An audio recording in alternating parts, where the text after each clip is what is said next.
रियो एक पेशेवर हत्यारा था। उसे हर मिशन में सफलता की आदत थी। उसने जिंदगी में सैकड़ों लोगों को खत्म किया था और आज भी एक ऐसा ही काम करने निकला था। रात थी, चारों ओर सन्नाटा पसरा हुआ था। वो अपने लक्ष्य के घर की छत पर पहुंचा पूरी तैयारी के साथ, लेकिन तभी उसे एक अजीब एहसास हुआ। उसे महसूस हुआ कि वो वहाँ कोई और भी मौजूद है। नीचे देखने पर उसे एक और हथियार दिखा। ये कोई साधारण आदमी नहीं था, बल्कि वो था साइलेंट असासिन, एक ऐसा नाम जिससे दुनिया के सबसे खतरनाक अपराधी भी कांपते हैं। ये वही हथियारा था जो बिना आवाज किए, बिना सबूत छोड़े अपने शिकार को खत्म कर देता था। रियोता को ये देखकर गुस्सा आया। उसने कभी सोचा नहीं था कि उसे इस मिशन में उसके जैसे ही किसी और का सामना करना पड़ेगा। उसने अपने हथियार निकाले और हमला किया, लेकिन हर बार उसका निशाना चूक रहा था। साइलेंट असासिन उसकी हर चाल को ऐसे टाल रहा था जैसे उसे सब पता हो। दोनों आमने सामने आ गए और तलवारों की टकरार शुरू हुई। रियोता पूरी ताकत से वार कर रहा था, लेकिन सामने वालों की फुर्ती और अनुभव कहीं ज्यादा था। थोड़ी ही देर में साइलेंट असासिन ने किसी चीज से रियोता की तलवार गिरा दी। अब रियोता निहत्था था, लेकिन उसने हार नहीं मानी। उसने अपने छोटे छोटे हथियारों से हमला किया, लेकिन साइलेंट असासिन हर एक वार से बचता गया। रियोता ने अपनी आखिरी चाल चली, लेकिन उसका विरोधी अचानक गायब हो गया। अगले ही पल वो रियोता के पीछे खड़ा था। रियोता को समझ में नहीं आया कि ये हो क्या रहा है। फिर हमला हुआ। पहले उसके हाथ में खंजर घुसा, फिर उसकी टांग तोड़ दी गई। रियोता की हालत खराब हो गई थी। उसके हमले किसी काम के नहीं रहे। वो अब जान चुका था कि वो हार चुका है। आखिर में उसने ये तलवार आसमान से गिरती और उसे खत्म कर देती है। साइलेंट असासिन बिना कुछ कहे घर के अंदर गया, जहाँ उसकी असली टारगेट था। लेकिन जैसे ही उसने अपना काम शुरू करना चाहा, वो कुछ पल के लिए रुक गया। उसके हाथ कांप रहे थे। उसने खुद को संभाला और तलवार उठाई। इसी जगह कहानी करंट टाइम में लौटती है, जब साइलेंट असासिन बस एक सामान्य लड़का था। नाम था अकीरा। अकीरा की जिंदगी आम थी। वो स्कूल जाता था, लेकिन किसी से ज्यादा बात नहीं करता था। जब बाकी स्टूडेंट खेल कूद या मस्ती में लगे रहते थे, वो चुपचाप किताबें पढ़ता रहता। उसे कोई जानता भी नहीं था। वो हमेशा अकेला बैठता। लंच टाइम में भी उसके पास दोस्त नहीं थे। कोई उससे बात भी नहीं करता था। क्लास में उसकी मौजूदगी किसी को महसूस तक नहीं होती थी। वो उन लोगों में जो भीड़ में भी गुमनाम रहते। वो ज्यादातर समय मांगा पड़ता और उसके पास ज्यादा पैसे भी नहीं थे, इसलिए वो वही पढ़ता जो मुफ्त में मिल जाए। जब बाकी स्टूडेंट प्लान बनाते, फोन में गेम खेलते या खाना शेयर करते, वो अकेला कोने में बैठा रहता। फिर एक दिन कुछ असामान्य हुआ। क्लास में अचानक एक फोन फटा और छत पर एक अजीब सा जादुई गोला बना। तेजी रोशनी हुई और पूरी क्लास कहीं और पहुंच गई। सब घबरा गए। किसी को समझ में नहीं आया कि क्या हुआ। थोड़ी देर बाद एक आदमी आया और सबको बता गया कि वो एक दूसरी दुनिया में है। इस दुनिया का नाम मार्गन था। वहाँ के लोग उन्हें बता रहे थे कि ये दुनिया संकट में है। मॉन्स्टर्स ने हमला कर रखा है और केवल किसी दूसरी दुनिया से आया हुआ व्यक्ति ही उन्हें हरा सकता है। सारे स्टूडेंट डर गए और उलझन में पड़ गए, लेकिन अकीरा ने सब समझ लिया था। वो इस दुनिया की कल्पना पहले भी कर चुका था। मांगा और फैंटेसी कहानियों के जरिए तलवारें, जादू, मॉन्स्टर, ये सब उसके लिए नया नहीं था। धीरे धीरे वही शांत, गुमनाम, अकेले रहने वाला लड़का एक नया रूप लेने लगा। अकीरा को अंदर ही अंदर एक अजीब सा जोश महसूस हो रहा था, लेकिन आज कुछ अलग था। आज उसका दिल कह रहा था कि उसके लिए कुछ बड़ा होने वाला है। जैसे ही जादूगर ने घोषणा की कि असली हीरो की पहचान होगी, सबका ध्यान क्रिस्टल बॉल की तरफ चला गया। नियम था कि हर छात्र को उस बॉल को छूना होगा और मन में स्टेटस कहना होगा, जिससे उनकी ताकत और क्लास पता चलती है। पहला लड़का बहुत एक्साइटमेंट था। शायद उसके मन में भी वो हीरो बनने का सपना था, जैसा बच्चों को होता है। जैसे स्कूल में सबसे तेज भागने वाला सोचता है कि वो हीरो होगा, या जो सबसे ज्यादा नंबर लाता है वो खुद को सबसे ऊपर समझता है। लेकिन जब उसे एनिमल ट्रेन का रोल मिला तो उसका मुंह उतर गया। ये सुनकर बाकी लड़कों ने हल्के फुल्के चेहरे बनाए, जैसे क्लास में कोई मॉनिटर बन जाए। लेकिन सब जानते हो कि असली नेता कोई और है। जादूगर ने समझाया कि वो रोल भले ही मामूली लगे, लेकिन उसकी ताकत इस दुनिया के आम लोगों से बहुत ऊपर है। ये बात सुनकर कुछ लड़के राहत की सांस लेते हैं। फिर और स्टूडेंट आए। किसी को हीलर मिला, किसी को डिसएंचेंटर। सबके चेहरे पर थोड़ी सी उम्मीद और थोड़ा सा डर साफ दिख रहा था। सब अंदर ही अंदर तुलना कर रहे थे, जैसे स्कूल में मार्कशीट बांटी जाती है और सब एक दूसरे की ओर झांक कर देखते हैं कि कितने किसके नंबर है। तभी जादूगर ने बताया कि दरअसल बिना क्रिस्टल बॉल को छुए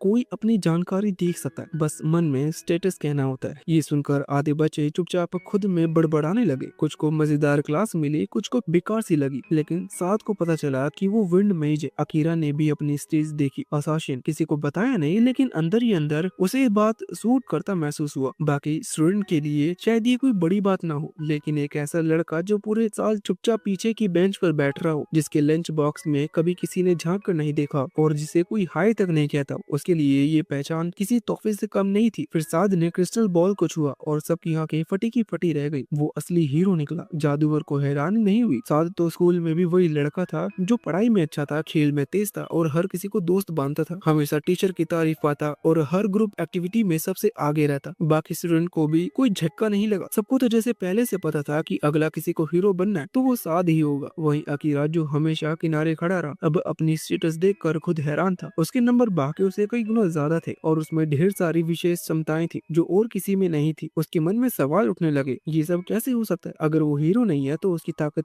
इतनी ज्यादा कैसे है? उसे शक होने लगा कि जो बातें उन्हें बताई गई हैं वो पूरी सच्चाई नहीं है। वो एक ऐसी दुनिया में था जिसे वो सिर्फ मांगा में जानता था, लेकिन असल जिंदगी में सब कुछ वैसा नहीं होता जैसे कहानियों में होता है। उसे समझ में आ गया कि अभी अपनी सच्चाई सबको दिखाना बुद्धिमानी नहीं होगी। इसलिए उसने अपने स्किल प्रेजेंस नाम की खास ताकत को सक्रिय किया और खुद को गायब कर लिया। यहाँ तक कि साथ जो उसके पास खड़ा था उसे देख भी नहीं पाया। इस तरह अकीरा ने बिना किसी को दिखाए खुद को सबकी निगाहों से अलग कर लिया। क्रिस्टल बॉल की टेस्टिंग खत्म हो गई और बाकी स्टूडेंट को उनके कमरे दिखाए गए। सब अपने अपने रूम की तरफ पड़े। जैसे हॉस्टल में पहले दिन बच्चे नए बिस्तर पर कब्जे जमाने जाते हैं। अकीरा ने चलते चलते देखा कि दीवार में एक छुपा हुआ कमरा लगा है। किसी ने इसके बारे में बताया नहीं था। ये देखकर उसका शक और गहरा हो गया। कुछ तो छिपाया जा रहा है। उसे एक कमरा मिला जो साफ तक नहीं किया गया था। वहाँ धूल जमी थी, चीजें बिखरी हुई थी कि किसी को इस कमरे की परवाह नहीं थी। यही उसे सही लगा क्योंकि ऐसी जगह पर आमतौर पर कोई ध्यान नहीं देता। वहाँ उसे असासिन जैसे कपड़े मिले, काले, हल्के और चुपचाप चलने लायक। अब वो पूरी तरह तैयार था। उसने कपड़े बदले और महल के बाहर निकल गया। बाहर का नजारा बिल्कुल अलग था। अजीब से पेड़, अलग गंध और एक नीला आसमान जो अपनेपन से दूर लगता था। उसे अब यकीन हो गया था कि वो वाकई किसी दूसरी दुनिया में है। छतों पर चढ़ते हुए उसे अपनी चुस्ती पर भी हैरानी हुई। वो ऐसे चढ़ रहा था जैसे कोई टेरेस रिंग का एक्सपर्ट हो, जबकि पहले तो वो दौड़ते हुए भी हाफ जाता था। उसे अब समझ आया कि उसे वही समनिंग बोनस मिला है जो आमतौर पर कहानियों में नायकों को मिलता है। वो तो खुद को ही नायक नहीं मानता था, लेकिन शरीर मानो कुछ और ही कह रहा था। तभी उसने एक आवाज सुनी। उसने फिर से अपनी उपस्थिति छिपा ली और चुपचाप सुनने लगा। नीचे राजा अपने दरबारियों से बात कर रहा था। उसकी आवाज में वो सम्मान नहीं था जो पहले दिखाया गया था। वो छात्रों को ब्रेड्स यानी बिगड़े हुए बच्चों कह रहा था। ये सुनकर अकीरा को अभी यकीन हो गया था कि यहाँ सब कुछ वैसा नहीं है जैसा दिखाया जा रहा है। अकीरा उस रात चुपचाप दीवार के पीछे खड़ा सब सुन रहा था। अंदर राजा अपनी प्लानिंग में लगा हुआ था और बातों से साफ लग रहा था कि उसने इन बच्चों को बस एक टूल की तरह बुलाया है, जैसे कोई किसी काम के लिए मशीन मंगवा ले। एक दरबारी ने आकर कहा कि ये सब बच्चे हैं, सीधे साधे दुनिया से आए, इन्हें ज्यादा कुछ समझ नहीं है, इनसे कोई खतरा भी नहीं है। राजा को सुनकर तसल्ली हो गई। फिर उसने एक बात बड़े साफ तौर से कह दी कि इन बच्चों को महल के अंदर जो अकाइविस नाम की जगह है वहाँ नहीं जाने दे। वहाँ की चीजें उनके लिए नहीं है। सीधे सपाट शब्दों में कहें तो राजा ने बस इतना कहा कि उन्हें जितना बताया जाए उतना ही काफी है।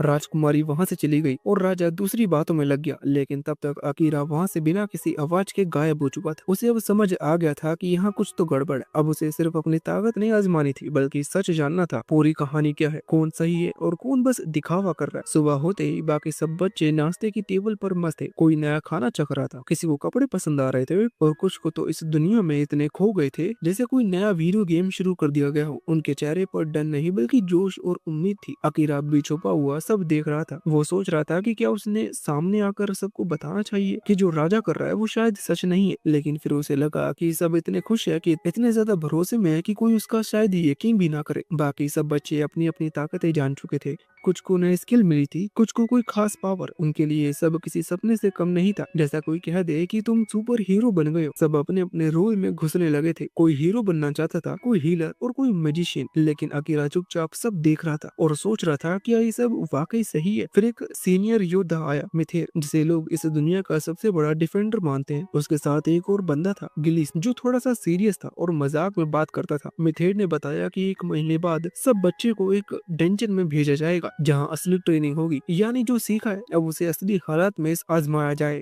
बाकी बच्चे तो सुनते ही एक्साइटेड हो गए, जैसे कोई कह दे कि स्कूल ट्रिप पर जाना है। सबने सोचा कि ये तो असली एडवेंचर होने वाला है। लेकिन अकीरा को शक हो रहा था कि ये डेंजन असली मकसद नहीं है, शायद इसके पीछे भी कोई प्लान है। इसी दौरान कुछ अजीब हुआ। मिथेर ने अचानक अकीरा की ओर देखा, जबकि अकीरा अब भी छुपा हुआ था। उसकी कंसर्ट प्रेजेंस स्किल अब भी एक्टिव। वो थोड़ी देर को हैरान रह गया। उसे लगा कि उसकी पहचान खुल गई, लेकिन फिर उसे पता चला कि मिथेर की आंखें कुछ खास है। वो तापमान देख सकता है, यानी अगर कोई भी कितना छुप जाए उसकी बॉडी से निकलती गर्मी छुप नहीं नहीं सकती। अब अकीरा डर गया कि उसका राज खुल गया है, लेकिन मिथिर ने कोई खतरे की बात नहीं की। उसने ना राजा को बताया न राजकुमारी को, बस साफ कर दिया कि वो इस राजनीति से अलग है, चीजें वैसे नहीं है जैसे दिखती हैं। अकीरा को लगा कि शायद ये एक मौका है। उसने मिथिर से कहा कि उसे ये दुनिया समझ में नहीं आती, न मैजिक, न स्किल, न सिस्टम, उसे बस जानना है और समझना है ताकि वो खुद को ठीक से समझ सके। मिथिर ने कहा कि अकायर्स में ढंग की जानकारी नहीं मिलेगी, वहाँ से पुरानी किताबें हैं, जबकि असली चीज फील्ड में मिलेगी। और फिर उसने अकीरा को पर्सनल ट्रेनिंग देने की बात कही। अकीरा को पहली बार लगा कि शायद उसे कोई समझ रहा है। बाकी बच्चे उसे नोटिस भी नहीं कर रहे थे, लेकिन अब कोई था जो उसके स्किल को पहचान रहा था। लेकिन बात सिर्फ ताकत की नहीं, अकीरा के दिल में अब भी अपने घर की याद थी। उसे याद था कि उसके बिना शायद उसकी माँ खाना भी नहीं खा रही होगी, बहन हर सुबह उसका इंतजार कर रही होगी। ये सोचकर कि भाई बस देर से उठा है, उसके कमरे में शायद सब कुछ वैसे ही रखा होगा। बेड पर बिखरे कॉमिक, टेबल पर अधूरा होमवर्क और अलमारी में वो जैकेट जिसे वो रोज पहनता था। मिथिर ने ये बात समझी। उसने साफ कहा कि उसे नहीं पता अकीरा वापस कैसे जाएगा, लेकिन अगर वो जानना चाहता है तो वो मदद करेगा। अब अकीरा को समझ में आ गया था कि ये सफर आसान नहीं होगा। उसे अब दो लड़ाइयाँ लड़नी थी, एक इस दुनिया की और एक अपने घर लौटने की। रोजमर्रा की जिंदगी में इंसान छोटी छोटी चीज के बारे में सोचता है, घर का खाना, स्कूल की छुट्टी, दोस्त, बर्थडे पार्टी, सुबह की नींद। लेकिन अब अकीरा की दुनिया बदल चुकी थी, पर फिर भी उसके अंदर का इंसान वही था जो सबकी तरह सिर्फ सच जानना चाहता था और वापस उसे जिंदगी में लौटना चाहता था, जहाँ सब कुछ थोड़ा सादा, थोड़ा जाना पहचाना हो। कुछ दिनों की ट्रेनिंग के बाद मिथिर ने एक बात साफ कह दी थी कि अकीरा को खुद को और मजबूत बनाना ही होगा, क्योंकि अगर वो इस दुनिया से जाने से पहले मर गया तो उसका ये पूरा सफर और सारी कोशिश बेकार चली जाएगी। लेकिन उसने वादा भी किया कि जब तक वो और अकीरा को एक बेहतरीन असासिन बनाने में मदद करेगा। अकीरा वैसे तो एहसान लेना पसंद नहीं करता, उसे आदत है कि अपनी लड़ाई खुद लड़ने की और मदद को कर्ज मानने की। मिथिर को ये बात समझ में आ गई थी, इसलिए उसने कहा कि अकीरा उसे अपने पुराने वर्ल्ड की कहानियां सुनाकर ये कर्ज चुका सकता है। दोनों ने एक दूसरे को आधिकारिक तौर पर अपना नाम बताया और एक नई शुरुआत हुई। एक इंसान जो खुद को हमेशा छाया में पाता था और एक योद्धा जो दुनिया की सियासत से ऊब चुका था। दोनों के बीच अब एक ऐसा रिश्ता बनने लगा था जो भरोसे और समझ से जुड़ा था। मिथिर ने अकीरा को उस दुनिया के बारे में और भी बातें बताई। या यहाँ सिर्फ इंसान और डीमन ही नहीं बल्कि एल्व्स और बीस्ट फॉग भी थे, यानी आधे जानवर और आधे इंसान जैसे लोग जो अलग अलग जीती रिवाजों और संस्कृति के साथ रहते हैं। ट्रेनिंग की बात करते तो अकीरा को जो एक्सरसाइज करवाई जा रही थी वो उसे पहली नजर में थोड़ी अजीब लगी। उंगलियों से पुशअप्स करवाना और पीठ पर पत्थर रख देना। उसे लग रहा था कि शायद ये कोई मजाक है, लेकिन मिथिर ने समझाया कि स्किल को बढ़ाने का यही सही तरीका है। इस दुनिया में लेवल सिर्फ तब बढ़ता है जब कोई राक्षस मारता है, लेकिन स्किल की ताकत बढ़ाने के लिए प्रैक्टिस ही सबसे जरूरी है। कुछ हफ्ते बाद मिथिर का साथी ग्लीस उसे अपडेट देता है कि बाकी स्टूडेंट भी अच्छा कर रहे हैं और असली मेहनत उसी पर आ गई है, क्योंकि मिथिर का पूरा फोकस अब अकीरा पर है। ग्लीस को थोड़ा परेशानी भी हो रही थी, लेकिन मिथिर तो अकीरा की पुरानी दुनिया की कहानियों में इतना खो जाता था कि उसे वक्त कभी होश नहीं रहता। अकीरा की एक खासियत ने सबको चौंका दिया। उसकी कंसील्ड प्रेजेंस स्किल पहले ही मैक्स लेवल पर थी और ये कोई छोटी बात नहीं थी। गिल तो सुनते ही हैरान रह गया, क्योंकि इतिहास में सिर्फ पहले हीरो को ये स्किल मिली थी। इस बीच अकीरा खुद वहाँ आता। गिलिस ने बहाने से निकल जाता और अकीरा बताता कि वो हर रात चुपचाप आर्कवाइज में जाकर पढ़ाई कर रहा है, उसे बहुत कुछ जानना है, समझना है। और तभी उसे एक अजीब सी किताब मिली जो बाहर से तो एक रेसिपी बुक जैसी लगती है, पर अंदर असली प्लान छिपा था। वो किताब असल में मिथिर ने खुद लिखी थी। एक शांतिपूर्ण coup यानी सत्ता परिवर्तन की योजना थी, जिसमें राजा को हटाने की बात थी, लेकिन बिना खून खराबे के। राजा अब वो नहीं रहा जो पहले था। वो सत्ता को बचाने के लिए किसी भी हद तक जाने को तैयार था, यहाँ तक इस दुनिया के नियमों को बदलने तक। मिथिर जानता था कि ऐसा कर देना खतरनाक होगा, लेकिन समस्या ये भी थी कि इस देश के सारे शूरवीर राजा की श्रेणी थे और इस वजह से वो उसका विरोध नहीं कर सकते। अकीरा को ये सब सुनकर लगता था कि शायद मामला इतना खींचने की जरूरत नहीं है। वो सोचता कि क्यों ना वो खुद ही राजा को खत्म कर दे। वैसे भी उसका इस दुनिया से कोई रिश्ता नहीं है, ना कोई परिवार, ना कोई दोस्त। उसे तो वापस जाना है। अकीरा तब ये भी बात बताता कि पहले दिन जब वो आया था तब भी वो राजा के बहुत करीब रह गया। चाहे तो उसे उस वक्त ही सब खत्म कर सकता था, लेकिन कुछ था जो उसे रोक रहा था। मिथिर ने उसकी उस रोक की तारीफ की। उसने कहा कि किसी की जान लेना आसान नहीं होता, खासकर तब जब तुम्हारे पास वो ताकत हो और फिर भी तुम खुद को रोको। एक असासिन होने का मतलब ये नहीं है कि हर किसी की जान लेना जरूरी है। और अगर अकीरा सच में वापस अपने पुराने घर लौटना चाहता है, जहाँ उसकी माँ और छोटी बहन उसका इंतजार कर रही है, तो वो खून से अपने हाथ नहीं रंग सकता। मिथिर ने कहा कि उसे ऐसा असासिन बनना चाहिए जो जिंदगी की इज्जत करे, क्योंकि तभी वो खुद भी जिंदा रह पाएगा और अपनों के पास लौट सकेगा। अकीरा समझ नहीं पाया कि मिथिर उसके लिए इतना कुछ क्यों कर रहा है। तब मिथिर ने कहा कि उसे अकीरा से उम्मीद है, क्योंकि जब सब बच्चे बस राजा की बातों में बहक गए, अकीरा ने अकेले सोचना शुरू किया, वो भी बिना शोर मचाए और चुपचाप। ऐसा सिर्फ वही कर सकता है जिसने पहले जिंदगी में बहुत कुछ सहा हो और फिर भी वो खुद को बचा रखा हो। अकीरा पहली बार किसी से ऐसी तारीफ सुन रहा था। उसे लगा जैसे पहली बार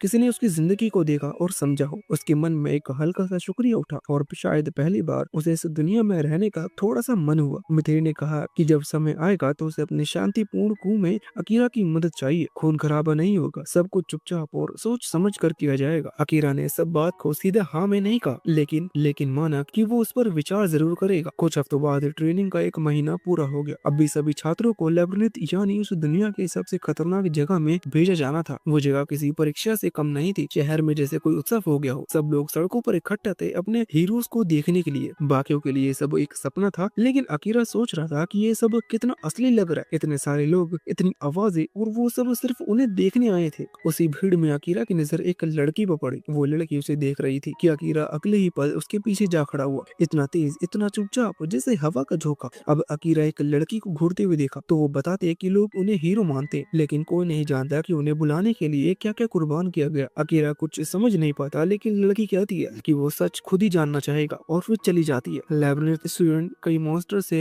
लड़ चुके होते हैं। एक ट्रैप एक्टिवेट होने पर अकीरा फुर्ती से खतरा खत्म करता है। मिथिल सबको पीछे हटने का इशारा करता है, लेकिन बाहर और ज्यादा खतरनाक मॉन्स्टर मिलते हैं। साज धुआं बम इस्तेमाल करता है, लेकिन उससे मॉन्स्टर और ज्यादा खतरनाक बन जाते हैं। एक मिनोटॉर प्रकट होता है जिसे वहां नीचे होना चाहिए था। अकीरा उस पर हमला करता है, लेकिन उसकी डैगर टूट जाती है। साज मदद करने की कोशिश करता है, लेकिन खुद जख्मी है। अकीरा उसे समझाता है कि उसकी जिम्मेदारी है हीरो बचाना, क्योंकि वही दुनिया को बचा सकता है। साज खुद को नाकाम समझने लगता है, लेकिन अकीरा की टीम की एक डिसेंचर जादू से पता लगाती है कि साज पर कर्ज था। अकीरा फिर लड़ाई में कूद जाता है। मिथेर और अकीरा मिलकर एक खास प्लान के तहत हमला करते हैं। मिथेर बिजली जैसी स्पीड से मिनोटोर को जड़ से रोकता है और अकीरा पीछे से उसकी शैडो मैजिक से आखिरी वार करता है, सिर्फ जिंदा बचने के लिए। अकीरा की शैडो मैजिक धीरे धीरे एक मिस्ट्री बनती जा रही थी। उसकी शैडो उसके पैरों के नीचे एक गहरे काले गोल कुएं जैसी बन जाती थी, जिसे वो अपनी मर्जी से मोड़ सकता था, लेकिन अब तक वो इसे पूरी तरह कंट्रोल करना नहीं सीख पाया था। जब मॉन्स्टर फिर से होश में आया और मिर्था पर हमला करने दौड़ा, तब अकीरा ने जैसे तैसे अपनी छाया से उसे रोक दिया। सब चौंक गए। अब अकीरा ने शैडो से कई नुकीले कांटे बनाए और मॉन्स्टर के शरीर में घुसा दिए। इतना ही नहीं, उसने अपने शैडो से राक्षस को नीचे खींचना शुरू कर दिया, जैसे वो उसे अंधेरे में डुबा रहा हो। ये सब करते हुए अकीरा का चेहरा थकावट से भर गया था, लेकिन फिर भी उसने खुद को थोड़ा और झोंका और मॉन्स्टर को लगभग पूरी तरह अपनी शैडो में समा लिया। फिर उसका सिर बाहर था, जिसे अकीरा ने अपनी शैडो को तेज धार की तरह बदल कर अलग कर दिया। ये मंजर देखकर बाकी सभी लोग थोड़े डर गए, क्योंकि जिस बेरहमी से अकीरा ने मॉन्स्टर को खत्म किया था, वो किसी और की इस तरह की ताकत दिखा रही थी। लेकिन जैसे ही सबने राहत की सांस ली, अकीरा की शैडो बेकाबू होने लगी। ग्लेस ने जोर से चिल्लाकर सबको पीछे हटने को कहा। अकीरा खुद डर गया। उसे लग रहा था कि अब सब कुछ हाथ से निकल जाएगा। तब मृता ने उसे शांत करने की सलाह दी। अकीरा ने उसकी बात मानी, खुद को संभाला और फिर से अपनी शैडो पर काबू पा लिया। मैजिक खत्म होते ही वो बुरी तरह हाफने लगा। मृता ने माना कि ये जादू बहुत ही ज्यादा खतरनाक और थका देने वाला है, लेकिन अकीरा ने इस पर गर्व किया कि वो बच गया और सबको बचा भी लिया। किले में सब सुरक्षित लौट आए बिना किसी जान गए। मृता ने माना कि ये सब अकीरा की वजह से हुआ है, लेकिन अकीरा ने सारा श्रेय अपने गुरु मृता को दे दिया, क्योंकि अगर वो ना होता तो शायद उसकी छाया फिर से सब कुछ तबाह कर देती। वैसे भी प्रैक्टिस के दौरान ये पहले भी बेकाबू हो चुकी थी। मृता को अब भी ये समझ में नहीं आ रहा था कि ये शैडो मैजिक नाम की स्किल आई कहां से। उसने कभी सुना तक नहीं था इसके बारे में, और ये जितनी ताकतवर थी उतनी अस्थिर थी। इसलिए वो अब और सतर्क रहने की सलाह देता है, जिस पर अकीरा भी सहमत हो जाता है। इसी बातचीत के दौरान मृता उसे एक तलवार देता है। वो पहली बार हीरो द्वारा बनाएगी गॉड ऑफ द नाइट नाम की एक खास कटाना। अकीरा हैरान होता है कि इतनी खास चीज उसे क्यों दी जा रही है, लेकिन जब मृता बताता है कि उसने तलवार महल के खजाने से चुरा ली है, तो अकीरा और भी चौंक जाता है। फिर भी वो अपने गुरु का धन्यवाद करता है। इतने में ही अकीरा को याद आता है कि असली हीरो साटो अभी भी शराब से जूझ रहा है। मृता बताता है कि वो शराब बहुत ही खतरनाक है और हटने से इनकार कर रहा है, और शायद ये कोई हादसा नहीं है। उसे शक है कि इसके पीछे किसी का हाथ है। रात के समय महल में राजकुमारी को किसी काले जादू के क्रिस्टल से कुछ करते हुए देखा जाता है। वो बड़बड़ाती है कि साटो अब बस एक दिखावटी हीरो और राजा की कठपुतली रहेगा। तभी अचानक अकीरा वहाँ प्रकट होता है और उसका जादू क्रिस्टल तोड़ देता है। वो बिना कोई बात सुने उसे साफ कर देता है कि हीरो उसके श्राप से मुक्त कर दिया गया है। राजकुमारी गुस्से में कहती है, लेकिन अकीरा को भी परवाह नहीं। वो तलवार उसके गले तक ले जाता है और साफ कर देता है कि उसके लिए वो सिर्फ एक चुड़ैल है। हालांकि उसे कोई जवाब नहीं मिलता, क्योंकि राजकुमारी बार बार सिर्फ यही कहती है कि उसने जो कुछ भी किया वो राजा के लिए किया। अकीरा थक हार कर वहाँ से चला जाता है। जैसे ही वो चला जाता है, हमें पता चलता है कि राजकुमारी के पास और भी कई सारे क्रिस्टल छुपे हुए हैं। और हर क्रिस्टल एक अलग हीरो से जुड़ा है। उधर अकीरा मृता से मिलता है और बताता है कि उसका शक सही था। मृता हैरान होता है कि अकीरा ने खुद को राजकुमारी के सामने उजागर कर दिया, लेकिन अकीरा बताता है कि उसे जवाब चाहिए थे। मृता समझता है कि वो राजकुमारी सिर्फ एक कठपुतली है और असली कंट्रोल राजा के पास है। अंत में मृता उसे महल में ना सोने की सलाह देती है।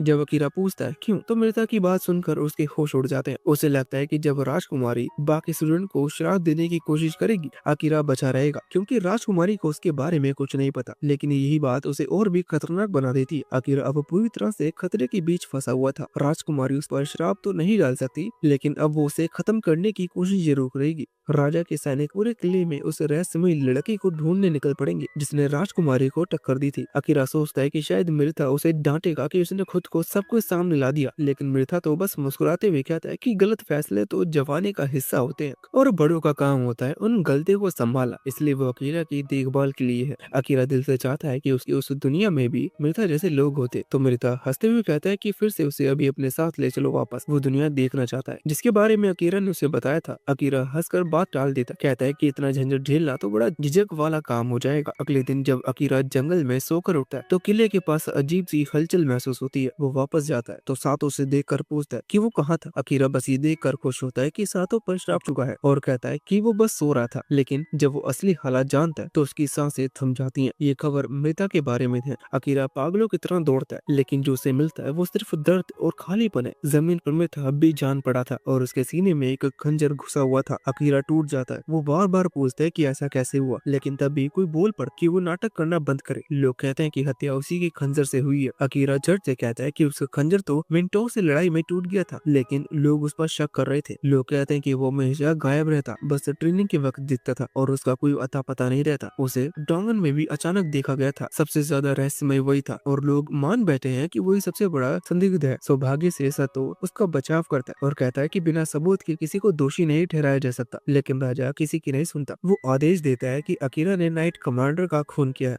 और उसे पकड़ना ही होगा। राजकुमारी इस सब में कुछ ज्यादा ही खुश नजर आती है और अकीरा को ऐसा हो जाता है कि उसे बुरी तरह फंसाया गया है। किसी को कुछ करने से पहले अकीरा कंसील्ड प्रेजेंस का इस्तेमाल करता है और वहाँ से चुपचाप निकल जाता है। राजा सैनिकों को उसे पकड़ने भेजता है, लेकिन असल में अकीरा वहीं पास में छुपा होता है। वो धीरे से मृता के सबसे भरोसेमंद साथी ग्लेस के पास आ जाता है और फुसफुसा कर बात करता है। ग्लेस उसकी आवाज पहचान लेता है और बताता है कि असल में मृता को राजा के निजी हत्यारों नाइट रेवेंस ने मारा था। अब वही लोग अकीरा के पीछे भी है। अकीरा उसे शुक्रिया कहता है और ग्लेस उसे सलामत रहने की दुआ देता है। अकीरा अब समझ चुका था कि वो कितनी बड़ी साजिश का हिस्सा बन गया है और अब उसके पास कोई रास्ता नहीं था। उसे वही करना था जो मृता चाहता था। वो चुपचाप सामान लेकर राज्य के बाहर निकल जाता है। उधर उसी रात राजा बेहद संतुष्ट बैठा है। उसे यकीन नहीं हो रहा था कि मृता को खत्म करना और अकीरा को फंसा देना इतना आसान होगा। राजकुमारी रिपोर्ट देती है कि हीरो को छोड़कर बाकी सभी छात्रों पर उसका श्राप लग चुका है। अब बस एक बहाना चाहिए ताकि पूर्वी राष्ट्र का युद्ध घोषित किया जा सके। छात्रों को वो प्यादों की तरह इस्तेमाल करेंगे। राजा को यकीन नहीं है कि अकीरा जंगल में ज्यादा दिन जिंदा नहीं रहेगा, लेकिन फिर भी नाइट रेवेंस को उसके पीछे भेजने का आदेश दे देता है ताकि कोई चूक न रह जाए। उधर अकीरा अब एक डंगन में घुस चुका है। उसे याद आता है कि मृता ने कहा था कि अगर कभी भागना पड़े तो छिपने की सबसे अच्छी जगह डंगन होती है, क्योंकि वहाँ पानी और संसाधन सब सीमित होते हैं, इसलिए जिंदा रहना मुश्किल हो सकता है। लेकिन डंगन सिर्फ छिपने के लिए नहीं बल्कि खुद को और मजबूत बनाने का भी सबसे बढ़िया तरीका है।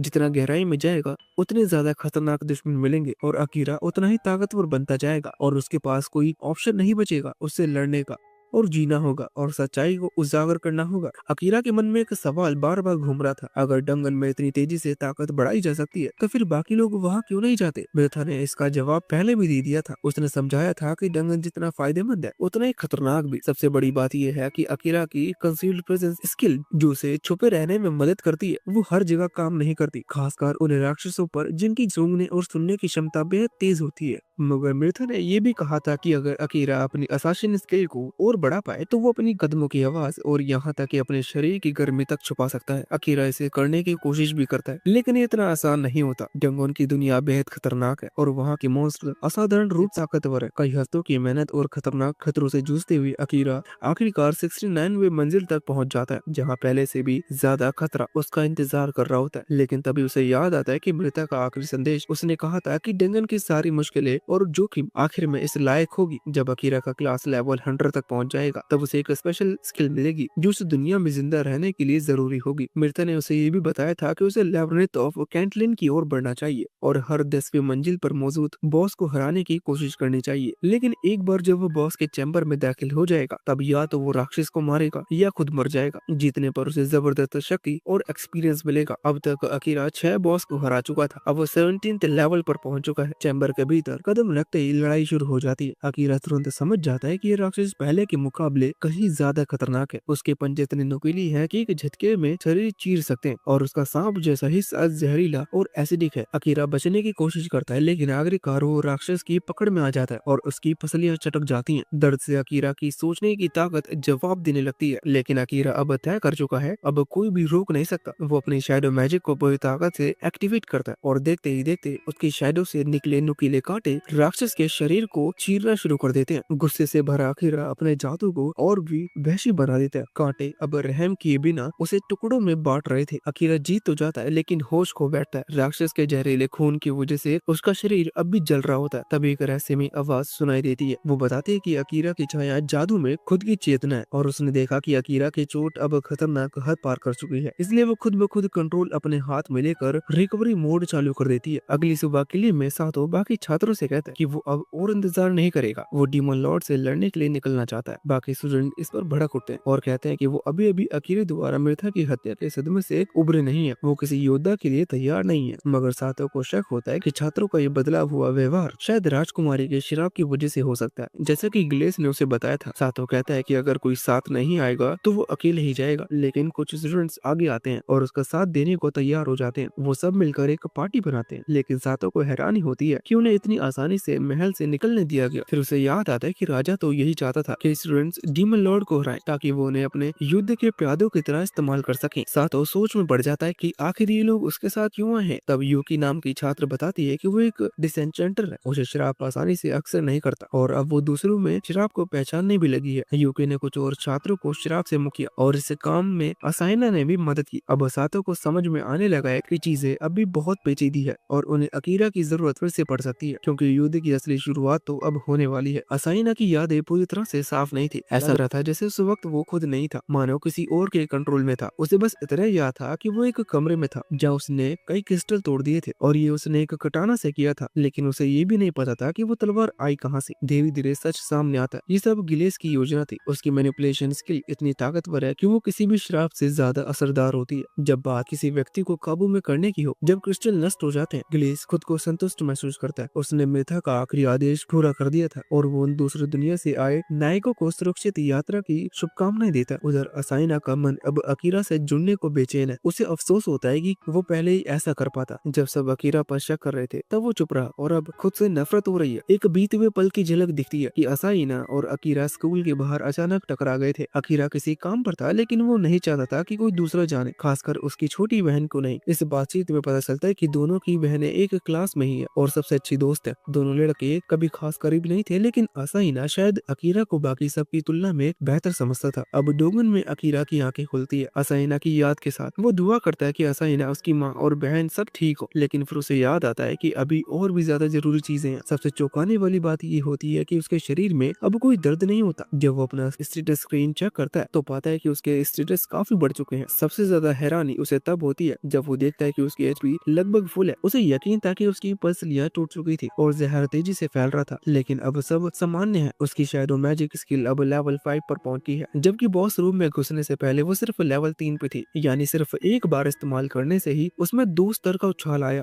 उसे अब महसूस होने लगा है कि इस जादू में कुछ मिस्टीरियस है। ये सामान्य स्किल नहीं है, लेकिन अभी उसे बस आगे बढ़ते रहना है। जब अकीरा 75वीं मंजिल पर पहुंचता है तो उसे एक स्लाइम मॉन्स्टर मिलता है। ये थोड़ा अजीब था क्योंकि आमतौर पर स्लाइम इतने नीचे नहीं मिलते, लेकिन फिर उसे देखता है कि उसे स्लाइम के अंदर एक लड़की है, एक एल्फ। अकीरा को उसकी शक्ल देखकर लगता है कि ये अब तक की सबसे खूबसूरत लड़की है। अकीरा को एक स्किल याद आती है जिसे वो टेस्ट करना चाहता था, वर्ल्ड आइज। जैसे ही वो इसे एक्टिवेट करता है उसे एहसास होता है कि ये भारी गलती थी। ये स्किल काफी खतरनाक लगती है, इसलिए अकीरा तय करता है कि फिलहाल वो उसे नहीं छुएगा। तभी एल्फ लड़की होश में आ जाती है। अकीरा उससे पूछता है कि वो ठीक है या नहीं। वो जवाब देती है कि हाँ, लेकिन अकीरा को उस पर यकीन नहीं होता क्योंकि अब उसके सामने उसकी स्टेटस स्क्रीन दिख रही होती है।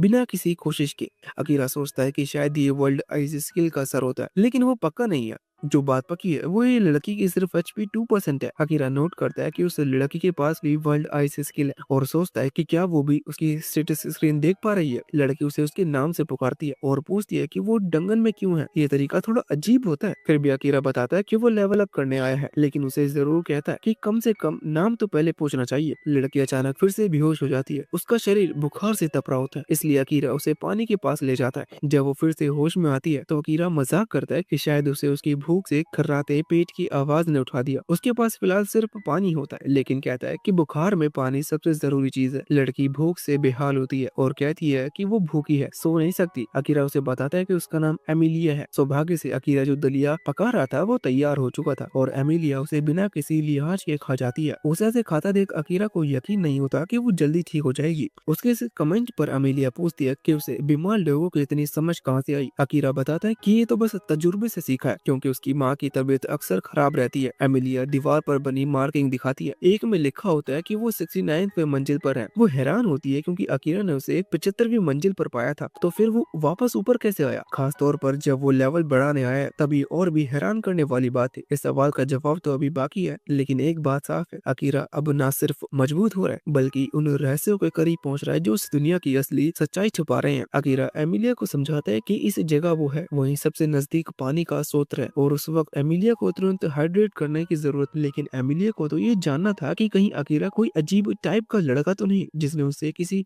गलत तरीके से छुआ हो। अकीरा तुरंत ये बात काट देता है और साफ कर देता है कि वो ऐसा इंसान बिल्कुल भी नहीं है। वो बस उसे आराम करने को कहता है। सोने से पहले एमिलिया बताती है कि वो रॉयल्टी से है, एक शाही परिवार की मेंबर। अकीरा को ऐसे पहले से पता होता है क्योंकि उसने पहले ही उसकी स्टेटस स्क्रीन देख ली थी। एमिलिया कहती है कि आज तक किसी ने उसके लिए ऐसा कुछ भी नहीं किया और फिर वो सो जाती है। अकीरा इस बात से खुश होता है और खुद भी कुछ देर के लिए आराम करने का फैसला करता है, लेकिन पूरी तरह से निश्चित नहीं होता। अगले दिन दोनों 80वीं मंजिल तक पहुंच जाते हैं। अकीरा एक विशाल ऑगर के पेट को चीर देता है, वहीं एमिलिया ग्रेविटी स्पेल से दूसरे ऑगर को कुचल देती है। अब जबकि एमिलिया पूरी तरह से ठीक हो चुकी होती है, अकीरा उससे पूछता है कि वो अभी भी उसका पीछा क्यों कर रही है। एमिलिया कहती है कि वो उसका पीछा नहीं कर रही, लेकिन कोइंसिडेंस से दोनों का रास्ता एक ही है। अकीरा इस पर शक करता है और साफ कह देता है कि वो उसकी सुरक्षा के लिए नहीं आया है। एमिलिया को ये सुनकर बुरा लगता है। वो अपनी देखभाल खुद भी कर सकती है। दोनों असली बॉस चैम्बर तक पहुंचते हैं, जहाँ एक भयंकर ड्रैगन उनका इंतजार कर रहा होता है। ड्रैगन बिना समय गवाए हमला कर देता है। अकीरा कंसील्ड प्रेजेंस का इस्तेमाल करता है ताकि बेहतर पोजीशन ले सके, जबकि एमिलिया अपनी ताकतवर ग्रेविटी स्पेल से कुछ वक्त खरीदने की कोशिश करती है। ये ड्रैगन अब तक का सबसे खतरनाक दुश्मन साबित होता है। वो अकीरा को जमीन पर पटक देता है और एमिलिया बताती है कि शायद ड्रैगन उनकी माना को ट्रैक कर रहा है। इसे हराने का सबसे बेहतर तरीका है अपनी माना को पूरे वातावरण में फैला देना ताकि दुश्मन ट्रैक ना कर पाए। अकीरा कहता है कि ये सुनने में जितना आसान है करने में उतना नहीं। फिर भी एमिलिया की सलाह उसे एक आइडिया देती है। अकीरा सोचता है कि जब वो टेल्थ मोड में जाता है तो उसकी माना कैसे व्यवहार करती है और फिर वो उसे एक नए तरीके से कंट्रोल करने की कोशिश करता है। एमिलिया तब रह जाती है। उसके मुताबिक अकीरा की माना से जो आर्म निकला अब तक ऐसा केवल एक ही इंसान कर पाया, पहला हीरो। लेकिन बात यही खत्म नहीं होती। जैसे ही दोनों राहत की सांस लेते हैं, ड्रैगन का शरीर चमकने लगता है, एक रहस्यमय चमक जो कि किसी और रास्ते की ओर इशारा करती है।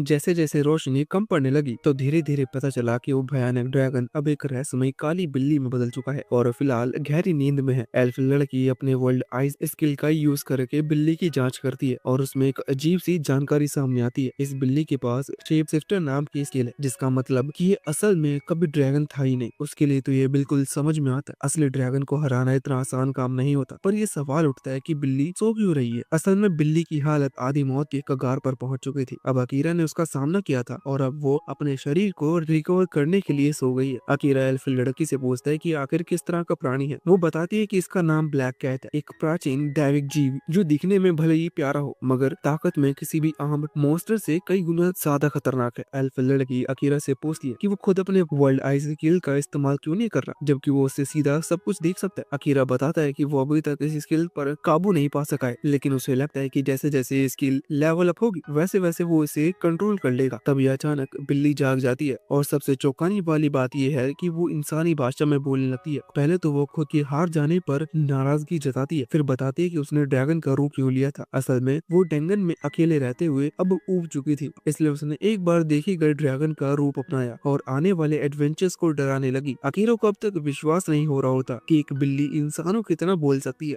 तब बिल्ली ये रहस्य खोलती है कि वो एक असल में हाई इंटेलिजेंट बीस्ट है जिसे खुद डीमन लॉर्ड ने बनाया था। लेकिन अकीरा को ये बात रास नहीं आती कि हारने के बावजूद ये बिल्ली खुद को महान साबित करने में लगी है। वो हल्के अंदाज में अपना कुनाई घुमाकर उसे डराने की कोशिश करता है, लेकिन बिल्ली में जरा भी घबराहट नहीं होती, बल्कि वो तो एक और चौंकाने वाला खुलासा करती है। डीमन लॉर्ड ने अकीरा के लिए एक संदेश भेजा है। संदेश साफ होता है, मुझसे मिलने आओ, वेलकैनो रॉक्स मॉन्स्टर की जगह, और वो उसी किले में मिलेगा। अकीरा को समझ में नहीं आता कि डीमन लॉर्ड को उसके बारे में कैसे पता चला और उसे क्यों बुला रहा है, लेकिन बिल्ली को इसकी कोई जानकारी नहीं होती। उसका काम सिर्फ मैसेज को वहां तक पहुंचाना था और अब वो अकीरा से कहती है कि वो उसे मार दे ताकि कम से कम कमरे का लॉक टूटे और वो वहां से निकल सके। लेकिन अकीरा ऐसे करने से मना कर देता है। वो साफ कहता है कि वो अब तक किसी भी मॉन्स्टर को दुश्मन नहीं मानता, बल्कि जो उसने देखा है उसके मुताबिक इस दुनिया में एक इंसान ही ज्यादा निर्दयी है। समस्या ये है कि जब तक फ्लोर का बॉस मर नहीं जाता तब तक यहाँ कमरा नहीं खुलेगा। लेकिन अकीरा को यकीन नहीं होता है कि इसका कोई और तरीका जरूर होगा। कुछ देर सोचने के बाद एल्फ लड़की एक उपाय सुझाती है। वो कहती है कि ब्लैक कैट को फेमिलियर बना लिया जाए। अगर ऐसा हो गया तो बिल्ली की बॉस की स्थिति खत्म हो जाएगी और दरवाजा खुल जाएगा। हालांकि बिल्ली बताती है कि ऐसा करने के लिए एक उच्च स्तर की माना नियंत्रण शक्ति चाहिए होती है, लेकिन अकीरा तो मुख्य कैरेक्टर है, उसे किस बात की कमी। वो बिना हिचकिचाए रिचुअल शुरू करता है। वो बिल्ली को नाइट नाम देता है और अपनी माना उसमें डालता है। इससे अकीरा की सोच नाइट में चली जाती है और वहाँ एक अजीब चीज देखने को मिलती है, एक जलता हुआ शहर और उसी के बीचों बीच एक नाइट जिसे ये तबाही मचाते हुए देखा जा सकता है। अकीरा उससे लड़ता है, लेकिन मारने के इरादे से नहीं, इसकी बजाय वो अपने आप को कुर्बान कर देता है। वो नाइट से वादा करता है कि अगर वो उसे अनुबंध करेगा तो उसे अब किसी भी बुराई का हिस्सा नहीं बनना पड़ेगा। मॉन्स्टर के लिए जो जन्म से ही बुराई के लिए बाधाएं हैं, ये किसी सपने से कम नहीं। नाइट तुरंत सहमत हो जाता है। जैसे ये समझौता होता है उसके मन का अंधेरा आसमान साफ हो जाता है। अब वहाँ धूप, नीला आकाश और शांति होती है।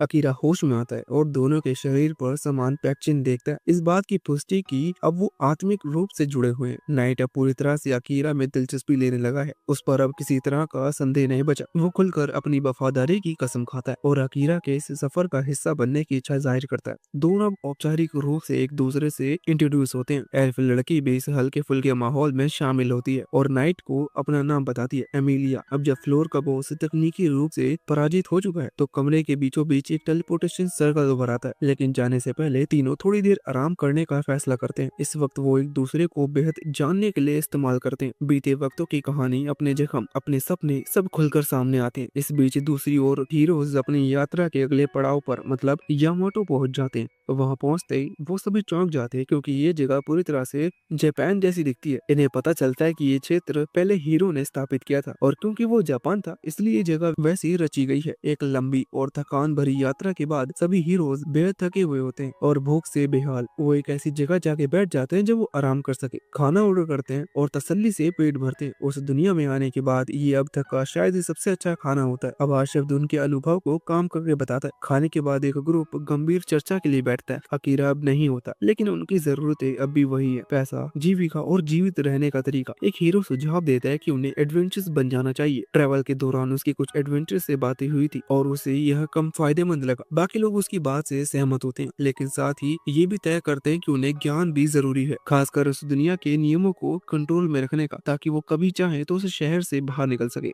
और सबसे इम्पोर्टेंट बात, उन्हें कभी न कभी डीमन लॉर्ड से लड़ना ही होगा, क्योंकि राजा और राजकुमारी ने उन्हें उसी उद्देश्य के बुलाया था। एक और मेंबर कहता है कि उन्हें डीमन लॉर्ड को खोजने की प्लान बनाना चाहिए, लेकिन असाइना का मानना है कि उन्हें वही यामाटो में रहना चाहिए। उसे ऐसा महसूस होता है कि अकीरा अब उनसे दूर नहीं है, बल्कि काफी करीब है। वो चाहता है कि जब भी उनकी मुलाकात हो वो सब मिलकर डीमन लॉर्ड के खिलाफ लड़े। असाइना ये भी मानता है कि अकीरा की ताकत अकेले ही पूरे ग्रुप से ज्यादा है, इसलिए उनके लिए जरूरी है कि वो साथ जुड़े। कुछ लोग असाइना की राय से सहमत होते हैं। वो याद दिलाते हैं कि अकीरा पर कमांडर सारन की हत्या का शक है, लेकिन असाइना को अब भी लगता है कि उन्हें उस समय मैनिपुलेट कर दिया गया था और अकीरा निर्दोष है। सातो भी अकीरा से मिलने के लिए बेताब था। वो नहीं मानता कि अकीरा उनके मुकाबले कमजोर है, बल्कि वो खुद मानता कि अकीरा उनसे कहीं ज्यादा ताकतवर है। लेकिन सातो का ये भी कहना होता है कि वो बचपन से अकीरा के साथ एक ही क्लास में पढ़ा है, फिर भी अकीरा को उसका नाम तक याद नहीं। यानी अकीरा सामाजिक मामलों में बहुत ही अलग थलग किस्म का इंसान रहा है। असीना मानता है कि सातो की बात सही है, लेकिन फिर भी वो एक कंक्लूजन पर पहुंचते हैं कि उन्हें यामाटो में ही रहकर मॉन्स्टर से लड़ते हुए खुद को और मजबूत करना चाहिए, ताकि जब वो अकीरा से मिले तो इतना मजबूत बन चुकी हो कि अकीरा उन्हें नजरअंदाज ना कर सके।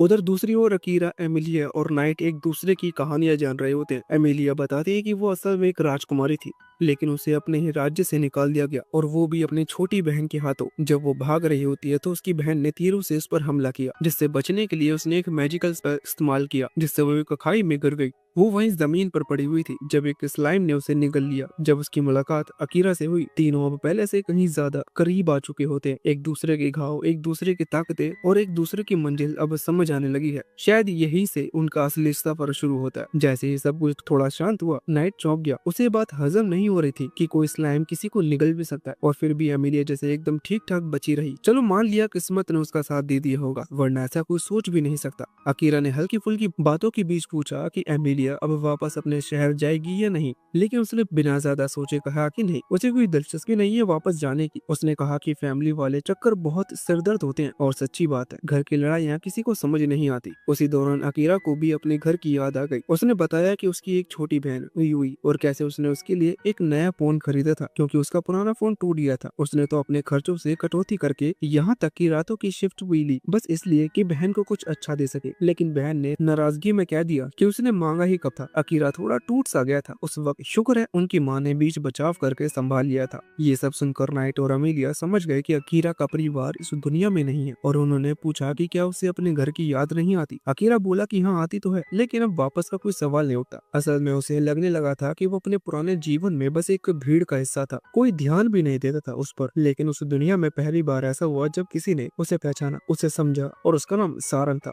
वही सारन जो अब इस दुनिया में नहीं रहा, और अकीरा को लगता है कि उसकी मौत का जिम्मेदार वही खुद है। यही सोचकर वो बदले की आग में जल रहा था। हालात थोड़ी गंभीर हो गई थी, तो बात का माहौल बदलने के लिए अकीरा ने नाइट का साथ थोड़ा मजाक शुरू कर दिया। उसने नाइट को छेड़ा, जो बार बार ये याद दिला रहा था कि वो कोई पालतू बिल्ली नहीं है, बल्कि एक डीमन है। लेकिन फिर भी उनके बीच का रिश्ता बहुत अलग था। दोनों की आत्माएं अब भी जुड़ी हुई थी, यानी अगर एक मरेगा तो दूसरा भी मरेगा। मगर अकीरा को इन बातों की फिक्र नहीं थी। वो तो इस पॉजिटिव बात पर ध्यान दे रहा था कि अब दोनों चाहे कहीं भी हो, एक दूसरे से टेलीपैथी से बात कर सकते हैं। और जो थोड़ा आराम हो चुका था, अकीरा ने पूछा कि टेलीपोर्ट सर्कल उन्हें कहाँ ले जाएगा। नाइट बोला उसे नहीं पता, लेकिन अमीलिया को थोड़ा अंदाजा था। उसका कहना था कि ये ब्लू सर्कल उस जगह ले जाता है जहाँ किसी का दिल सबसे ज्यादा जाना चाहता है, और अगर ग्रुप में हो तो जिसे सबसे ज्यादा स्ट्रॉन्ग इच्छा होती है, उसी की मंजिल पर सब पहुंचते हैं। अमीलिया बोली कि उसे तो बस इतना चाहिए कि वो अकीरा के साथ रहे, बाकी कहाँ जाना इससे कोई फर्क नहीं पड़ता। थोड़ी देर में जैसे ही टेलीपोर्ट हुए, खुद को एक घने जंगल में पाया, और सामने दिखा होली ट्री, जो साफ संकेत था कि वो एल्विन फॉरेस्ट में है। एमिलिया का चेहरा उतर गया। उसे एकदम से घबराहट होने लगी, क्योंकि वो इस जगह पर वापस आने के लिए बिल्कुल तैयार नहीं थी, और उसकी टेंशन एकदम सही निकली। अगले ही पल उसकी जिंदगी बदलने वाली थी। किसी ने उस पर तीर चला दिया। अकीरी ने झपट कर उसे गिराकर बचाया। फिर से एक तीर आया। इस बार अकीरा खुद कूद कर पहाड़ी पर चढ़ा और हमलावर को नीचे गिरा दिया। हमलावर था लियाम, एक एल्फ, जिसने कहा था कि उसे क्रिमिनल दिखी, यानी एमिलिया। बातों का लहजा चुभने वाला था, और आखिरकार अकीरा ने उसे मार दिया। लेकिन तब तक बहुत देर हो चुकी थी। चारों तरफ से एल्फ्स ने उन्हें घेर लिया था। इस बार सामने थी खुद एमिलिया की बहन किलिका, वही जिसने उसे सिंहासन से हटाया था। उसने पूरी गुस्से में पूछा कि इतनी हिम्मत कैसे हुई एमिलिया की वापस लौटने की, और वहीं पर साफ कह दिया कि अब उसे सबक सिखाया जाएगा। ये देख अकीरा और नाइट समझ गए कि ये सिर्फ बहनों की मामूली लड़ाई नहीं है, यहाँ एक बहुत ही गहरा पारिवारिक फासला है, जो अब किसी सुलह से नहीं सुलझने वाला। अब उनके पास दो ही रास्ते थे, या तो पीछे हटे और एमिलिया को अकेले छोड़ दे, या फिर उसका साथ निभाए, चाहे उसके लिए कुछ भी करना पड़े। और जैसा कि हम अकीरा को जानते हैं कि वो पीछे हटने से रहा। एमिलिया हमेशा सोचती थी कि उसकी बहन किलिका उससे कहीं ज्यादा कमाल की है, क्योंकि किलिका हर दिन खुद को बेहतर बनाती। लेकिन उसके पहरेदार ने उसे याद दिलाया कि चाहे किलिका कितने भी शानदार क्यों ना हो, एक दिन एल्फ राष्ट्र की रानी तो एमिलिया ही बनेगी। कुछ समय बाद लियाम ने अचानक कहा कि वो एमिलिया से शादी नहीं करना चाहता। ये रिश्ता तो तयशुदा था, इसलिए एमिलिया ने बस इतना कहा कि अगर उसे रिश्ता तोड़ना है तो उसे जाकर राजा से बात करनी होगी। फिर किलिका वहाँ आई और हालात और बिगड़ गए। उसने एमिलिया को बताया कि वो ब्लाइट की संतान है। कुछ समय बाद एमिलिया पर एक बहुत बड़ा पाप करने का इल्जाम लगा दिया गया। उसने लाख समझाया कि वो बेगुनाह है, लेकिन किसी ने उसकी बात नहीं सुनी। सबको बस इतना डर था कि ब्लाइट की संतान कभी गद्दी पर नहीं बैठे, क्योंकि वो गद्दी तो किलिका की है। अब वर्तमान में एमिलिया अपनी बहन से कहती है कि वो बस चली जाए, लेकिन किलिका उसे जाने नहीं देना चाहती थी। अभी अकीरा, जो एमिलिया का दोस्त बन चुका है, उसकी तरफ से बोलता है और कहता है कि किलिका को शांत होना चाहिए। किलिका को समझ में नहीं आता कि कोई हत्यारा जैसे अकीरा एमिली जैसे जैसे अपराधी का साथ क्यों दे रहा है। अकीरा मुस्कुराकर कहता है कि वो तो बस एक दोस्ताना पड़ोसी हत्यारा है और अमीलिया से बस हाल ही में मिला है। किलिका फिर एमिलिया पर नए आरोप लगा देती है कि उसने लियाम को जहर दिया था। एमिलिया कहती है कि वो असल में एक हीलिंग पोशन था, लेकिन कोई उसकी बात नहीं मानता। सबको लगता है कि उसने झूठ बोला है। किलिका अकीरा को धन्यवाद कहती है कि उसने एक भगोड़ी को पकड़वाया, लेकिन तभी किलिका अपनी आंखों से कुछ अजीब करती है। एमिलिया उसे चेतावनी देती है कि उसकी आंखों में मत देखना, लेकिन तब तक देर हो चुकी होती है। किलिका गर्व से बताती है कि उसने अपनी मेमोराइज ताकत का इस्तेमाल किया और अब अकीरा का दिल उसी के काबू में है। एमिलिया पहली बार अपनी बहन पर गुस्सा होती है। वो कहती है कि किसी के मन पर जबरदस्ती करना गलत है और किलिका को अकीरा पर किया गया जादू तुरंत हटाना चाहिए। किलिका हैरान होती है क्योंकि एमिलिया ने कभी उसे इस तरह बात नहीं की थी। तभी अकीरा दोनों को शांत करने के लिए कहता है और बताता है कि वो जादू उस पर चला ही नहीं। सब चौंक जाते हैं और नाइट बताता है कि ऐसा इसलिए हुआ क्योंकि जादू किसी बहुत ऊंचे स्तर वाले व्यक्ति पर काम नहीं करता। किलिका को यकीन नहीं होता कि कोई उससे ताकतवर हो सकता है। अकीरा उसे बस ये चाहता था कि वो मान ले कि उसने अपनी बहन को फंसाया, लेकिन किलिका नहीं मानती और अपने सैनिकों को अकीरा पर हमला करने का आदेश देती है। अकीरा अपनी छाया जैसी ताकत से सबको हरा देती है, लेकिन उन्हें मारती नहीं। तभी राजा आ जाता है। सब तुरंत शांत हो जाते हैं। राजा पूछता है कि क्या हो रहा है। जब एक गार्ड कुछ कहने की कोशिश करता है तो राजा उसे रोक देता है और कहता है कि वो खुद किलिका से सुनना चाहता है। फिर किलिका घबरा जाती है क्योंकि उसे लगा था कि राजा तो बाहर गया था। राजा देख लेता है कि किलिका ने अपने सैनिकों पर मेमोराइज का जादू किया है। वो उसे जादू खत्म करने का आदेश देता है और कहता है कि सजा बाद में तय होगी। फिर राजा अकीरा से माफी मांगता है कि उसकी बेटी ने उस पर हमला किया, लेकिन साथ ही उसे आदेश देता है कि वो एल्फ भूमि छोड़ दे क्योंकि दूसरे जातियों को वहाँ रहने की अनुमति नहीं है। एमिलिया कहती है कि अगर ऐसा है तो वो अकीरा के साथ जाएगी। ये सुनकर राजा बहुत गुस्सा होता है। वो कहता है कि एमिलिया उसकी उत्तराधिकारी है और उसे एक दिन इस राज्य की रानी बनना होगा। अकीरा बोल उठता है कि एमिलिया अपनी खुद की इंसान है, उसे अपने फैसले खुद करने का हक है। राजा उसे बाहरी व्यक्ति कहता है और बोलता है कि उसे इस मामले में बोलने का कोई अधिकार नहीं है। अकीरा जवाब देता है कि अगर वो बाहरी है तो उस पर राजा के आदेश भी लागू नहीं होते और वो एमिलिया की रक्षा के लिए कुछ भी करने को तैयार है। राजा को एहसास होता है कि अकीरा मजाक नहीं कर रहा है और फिर वो घोषणा करता है कि फैसला एक फाइट से होगा। राजा अपनी जगह किलिका को लड़ने के लिए चुनता है। अकीरा बिना डरे तैयार हो जाता है और सब लोग होली ट्री के नीचे अपने बैटल फील्ड की ओर बढ़ते हैं। रास्ते में अकीरा को सोचने पर मजबूर होना पड़ता है कि अकीरा ब्लाइट की संतान होने का क्या मतलब रखता है। कहा जाता है कि अगर शाही परिवार में जुड़वा बच्चे जन्म ले तो उनमें से एक अपने माता पिता जैसा नहीं दिखेगा। वही बच्चा ब्लाइट की संतान कहलाता है और उसके आने से एल्फ भूमि में विनाश होता है। पहले लोग इसे सिर्फ एक कहानी मानते थे, लेकिन एमिलिया के बाल और आंखें अपने परिवार से लगती और यहीं से सबने यकीन करना शुरू कर दिया कि ये कहानी सच है।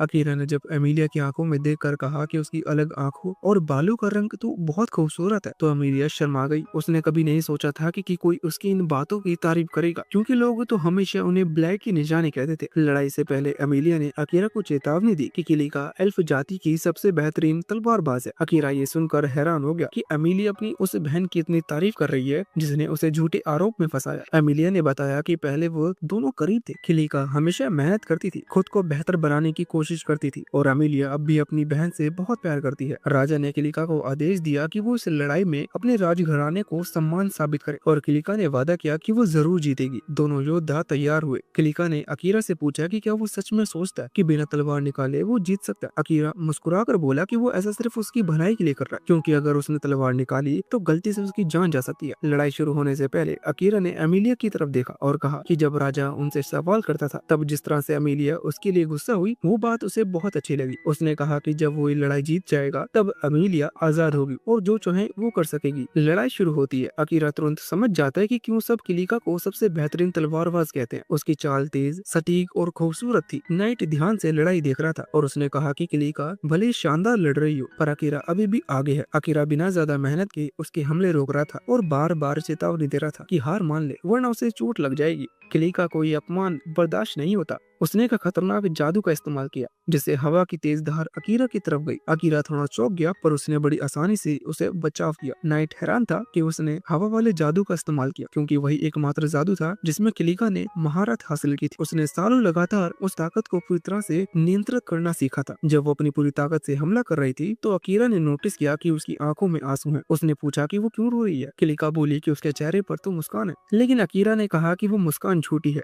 ये सुनकर किलिका का गुस्सा और और बढ़ गया। उसके हमले और तेज हो गए, पर अकीरा ने आसानी से पीछे जाकर उसे रोक लिया। उसने धीरे से कहा कि एमिलिया अब भी उससे प्यार करती है, चाहे उसने कुछ भी किया हो। वो चाहता था कि दोनों बहनें फिर से पहले की तरह बन जाए, लेकिन क्लिका ने मना कर दिया। उसने कहा कि वो कभी उस लड़की से शांति नहीं कर सकती जिसने उसे सब कुछ छीन लिया। उसने अपना सबसे ताकतवर वार किया और अकीरा को पीछे धकेल दिया। अब उसकी ताकत बेकाबू हो रही थी और हर कोई उसकी जादुई ऊर्जा से डरने लगा था। अकीरा ने नाइट को कहा कि वो एमिलिया की रक्षा करे, क्योंकि क्लिका अब खुद पर काबू खो चुकी थी। कहानी अब तक अतीत की झलक दिखाती है। अब दोनों बहनें एक दूसरे से बेहद करीब थी। एमिलिया को अपने अलग रंग और शक्ल से शर्म आती थी, लेकिन क्लिका हमेशा कहती थी कि वो बहुत सुंदर है। फिर एक दिन एमिलिया की शक्तियों की जांच हुई और पता चला कि वो एक स्पिरिट मीडियम है, यानी देवताओं की मैसेंजर, जो अगर अपनी शक्ति पूरी तरह से जागरूक कर ले तो दुनिया की ताकतों को अपनी इच्छा से मोड़ सकता है। एल्फ राज्य में ये खबर फैलते ही सब खुश हो गए, लेकिन उसी दिन से किसी ने क्लिका पर ध्यान देना बंद कर दिया। सब बस एमिलिया की पूजा करने लगे। यही बात क्लिका के दिल में जहर बन गई। उसे लगा कि एमिलिया ने उसकी जगह छीन ली, उसका अस्तित्व मिटा दिया गया। अब वो तब तक नहीं रुकेगी जब तक सब कुछ वापस ना ले ले। वर्तमान में उसकी शक्ति इतनी बढ़ गई कि वो खुद को नुकसान पहुंचा सकती थी। लियम ने एमिलिया को एक छोटी सी बोतल दी, उसमें उसकी बहन को बचाने का उपाय था। एमिलिया ने होली ट्री की एक शाखा को तोड़ा जो शुद्धिकरण की शक्ति रखती थी। जैसे ही उसने उस शाखा की ताकत का इस्तेमाल किया, वहाँ मौजूद हर व्यक्ति पर उसका असर हुआ। क्लिका का मेमोराइज जादू टूटने लगा। क्लिका को लगा कि फिर से वही हो रहा है, एमिलिया उससे सब कुछ छीन रही है। वो पूरी तरह पागलपन में उतर गई और अपना सबसे खतरनाक हमला छोड़ दिया। अकीरा समझ गया कि अगर वो इस हमले से बचा तो पीछे खड़े लोग मारे जाएंगे। उसने अपनी परछाई की ताकत को बुलाया और कहा कि सब कुछ निकल जाओ। अब वो दोनों शक्तियों के बीच भयानक टकराव हुआ। हवा की ताकत और अंधेरे की छाया। शुरुआत में क्लिका का जादू हावी था, क्योंकि उसने अपनी सारी जिंदगी इस शक्ति को निखारने में लगा दिया था। लेकिन अचानक अकीरा की छाया और भी गहरी और शक्तिशाली हो गई। उसकी छाया अब जीत रही थी, लेकिन वो क्लिका को पूरी तरह मिटाने वाली थी। अकीरा ने तुरंत फैसला लिया और अपनी छाया को आदेश दिया कि वो क्लिका को नहीं बल्कि उसे खुद निकल जाए। अंधेरा अकीरा को घेरने लगा। उसकी पूरी देह एक काले चमकते आभा में ढक गई। नाइट ने कई अद्भुत चीजें देखी थी, लेकिन ये नजारा कुछ अलग था। पहले उसे लगा कि ये कोई शैडो बफ है, यानी अंधेरे की अस्थायी शक्ति, लेकिन जल्दी साफ हो गया कि ये कुछ और ही है। अकीरा उस अंधेरे के भीतर किसी और शक्ति से जुड़ गया था, शायद वही शक्ति जो उसे अतीत में जुड़ी हुई थी, जिसे उसने कभी पूरी तरह से कंट्रोल नहीं किया था। हवा भारी हो गई, धरती कांपने लगी और सभी के सामने खड़ा वो इंसान अब एक छाया में बदल चुका था। फिर भी उसकी आंखों में एक ऐसी चीज बाकी थी, एमिलिया की रक्षा करने की दृढ़ इच्छा। क्लिका ने एक बार फिर से हमला करने की कोशिश की, लेकिन इस बार अकीरा ने बहुत ही आसानी से उसका वार रोक दिया। उसने न सिर्फ उसे पीछे धकेला, बल्कि उसका जादू भी एक झटके में खत्म कर दिया। अकीरा ने शांत आवाज में कहा कि क्लिका को हमेशा लगता था कि कोई उसकी परवाह नहीं करता, लेकिन सच में यह है कि वो खुद उन लोगों को नहीं देखती जो सच में उसकी चिंता करते हैं। क्लिका डरते हुए बोली कि सब उसका मजाक उड़ाएंगे क्योंकि वो हार गई। उसे सबसे ज्यादा बुरा तब लगा जब लियाम सीधा एमिलिया के पास चला गया। क्लिका को लगा कि उसका जादू टूटने की वजह से लियाम एमिलिया के पास गया, लेकिन एमिलिया ने धीरे से कहा कि लियाम तो कभी उसके जादू में था ही नहीं। पर क्लिका अब कुछ सुनना नहीं चाहती थी। उसने बस कहा कि अब उसे सजा दी जाए। तभी राजा बोल उठा कि सजा तो उसे खुद को मिलनी चाहिए। सब हैरान रह गए। राजा ने कहा कि एमिलिया ने क्लिका से कुछ नहीं छीना, असल में गलती उसकी खुद की थी। क्लिका समझ नहीं पाई तो राजा ने सच्चाई बताई। उसने कहा कि उसने क्लिका की असली यादें छुपा दी थी ताकि वो उसे दर्द से बचा सके जो उसे तोड़ सकता था। राजा ने अपना भूलने वाला जादू हटा दिया और फिर सारी पुरानी बातें क्लिका की आंखों के सामने आ गई। पहले वो हमेशा की तरह ट्रेनिंग करती रहती थी, खुद को और ज्यादा मजबूत बनाने की कोशिश में लगी रहती थी। वो खतरनाक जगहों पर जाती जहाँ बहुत ताकतवर राक्षस होते। एक दिन उसे एक अजीब औरत मिली। उस औरत ने कहा कि अगर वो सच में और ताकतवर बनना चाहती है तो उसके पास एक बेहतर तरीका है। उसने क्लिका को एक चीज दी और बताया कि इससे वो ऐसे राक्षस बुला सकती है जो उसे और मजबूत बनाएंगे। क्लिका ने बिना सोचे उसे इस्तेमाल किया, लेकिन जो राक्षस आए वो बहुत डरावने और ताकतवर थे। वो उनसे भागने लगी पर वो उसके पीछे पड़ गए। आमतौर पर डेंगन के राक्षस बाहर नहीं आते, लेकिन ये राक्षस किसी तरह बाहर आ गए। क्लिका को डर लग गया कि अगर वो कुछ नहीं करेगी तो बाकी लोग मारे जाएंगे, इसलिए उसने वहीं खड़े होकर लड़ने का फैसला किया। वो पूरी ताकत से लड़ी, लेकिन तभी लियम वहां आ गया। उसने चिल्लाकर कहा कि वो भाग जाए, लेकिन तभी राक्षस उस पर हमला कर देता है और वो मारा गया।